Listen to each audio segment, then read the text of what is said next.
Mike Castro wants to know what happened behind the curtain after Jim Cornette and Jerry Lawler invaded the ECW arena and Lawler accidentally ruptured Tommy's testicles. Was there a bunch of heat in the back? I don't remember.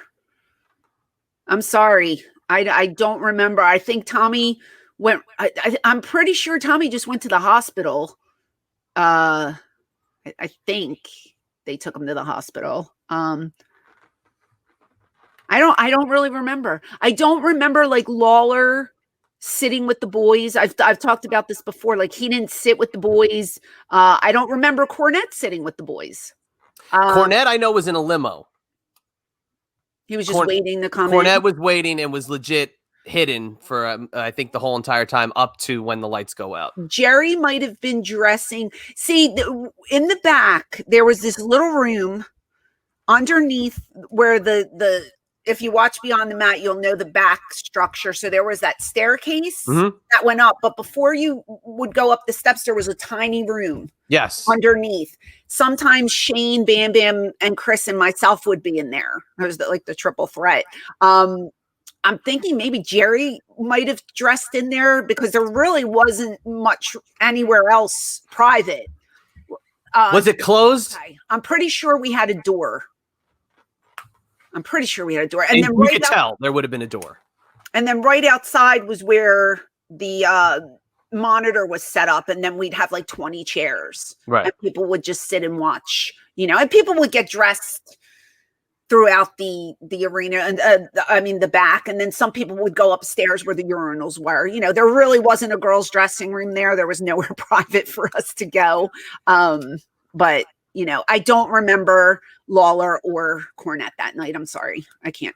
We watched it about a year ago and we kind of watched it. We went deaf listening to it because the response was so like, especially Lawler. Yeah. Cornette, yes, but the Lawler one was because on TV, he was killing ECW every week. It was a great shock. But the funny part was that the mic wasn't working. Right. A second for the mic to kick in. He was getting hot. Yeah. Well, he starts talking and he's only the best in ECW, let me say. Great moment.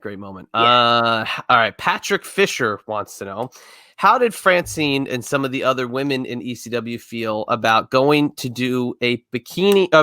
in a bikini or their lingerie when in the ring? Did you feel comfortable about it or did you have other feelings? I didn't mind back then. Like, I look back now on some of my outfits that I wore and I'm just like, Jesus, what was I thinking? Like, why, Jesus, why didn't you stop me?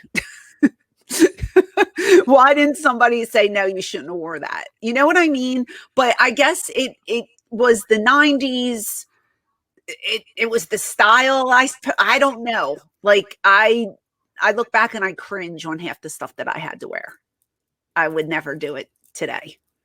I don't know. Like if I was in my 20s today, I would hope I would know better. Because some of that stuff was crazy that I wore.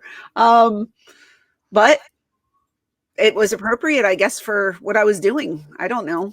I know my mom hated it.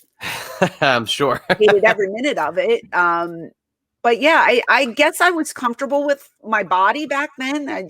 I don't know. You were remarking a few weeks back when we were watching something about, you were looking great. You're like, wow, look how good. Look, this is awesome.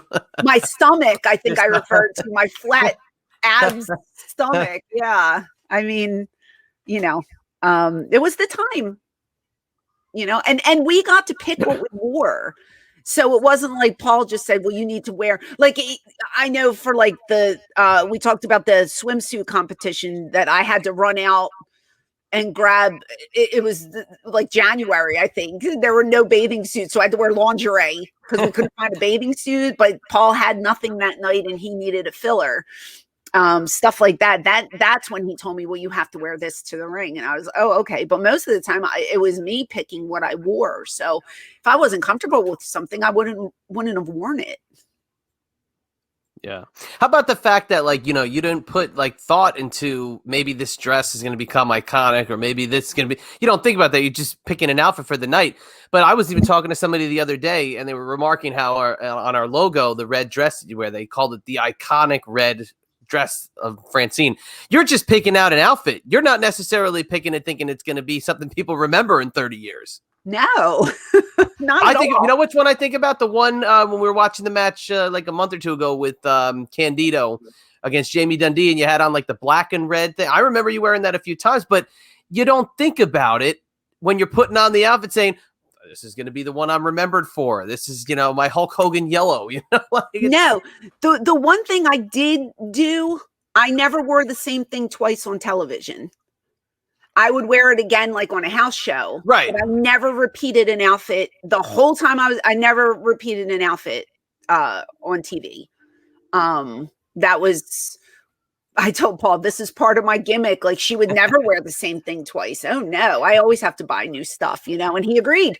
He's like, absolutely. But I would never buy something and say, oh, people are going to remember this for the rest of their life. No, I bought it because I thought it was cute or I thought it would look decent on me.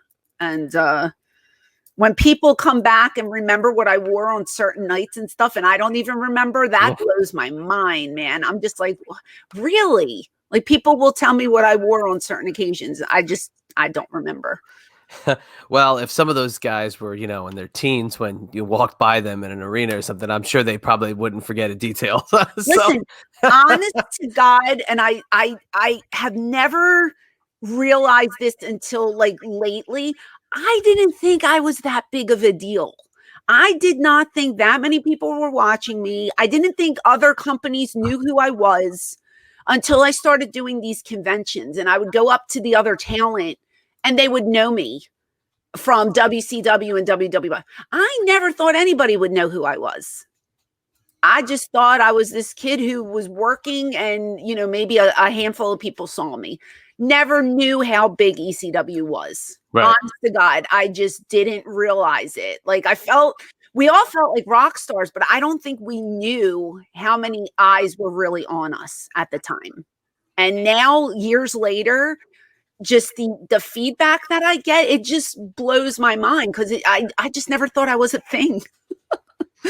I just never, I'm thinking about Ron Burgundy right now. I'm kind of a big deal. You didn't think you were a big deal. I didn't. I still don't really. But to hear all these people with their memories and their, remembering what I wore and what I did and stuff, it makes you feel like you left your mark on something, it's a good feeling, I was looking at something. I can't remember where it was. And somebody called, they put a picture of Tawny Katane up.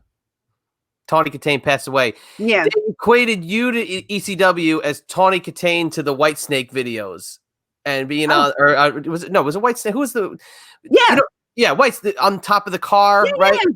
Yeah. And I'm like, to be associated with something like that it's pretty good. I mean, that's a damn good way to leave your mark.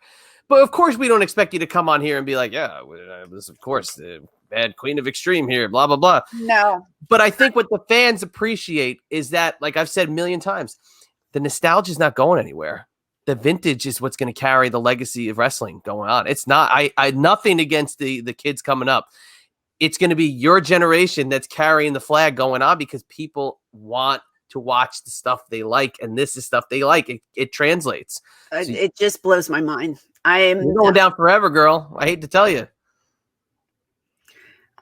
People say you're humble. I just don't believe the hype. You know what I mean? Like, I don't see it. I don't feel like I'm a big deal. But I guess in wrestling we are. I'm amazed. I'm amazed and I am flattered. That's the only way I can put it. YouTube, it's the Queen of Extreme Francine letting you know that starting April 1st, YouTube will be the home for the Eyes Up Here experience. Along with my co-host Chad, we will be bringing you the best interviews with the hottest stars from wrestling and the entertainment industry. Plus, channel members get access to exclusive video content that includes watch-alongs and much, much more. Subscribe and ring that bell so you get the notifications, and I hope to see you at our next live.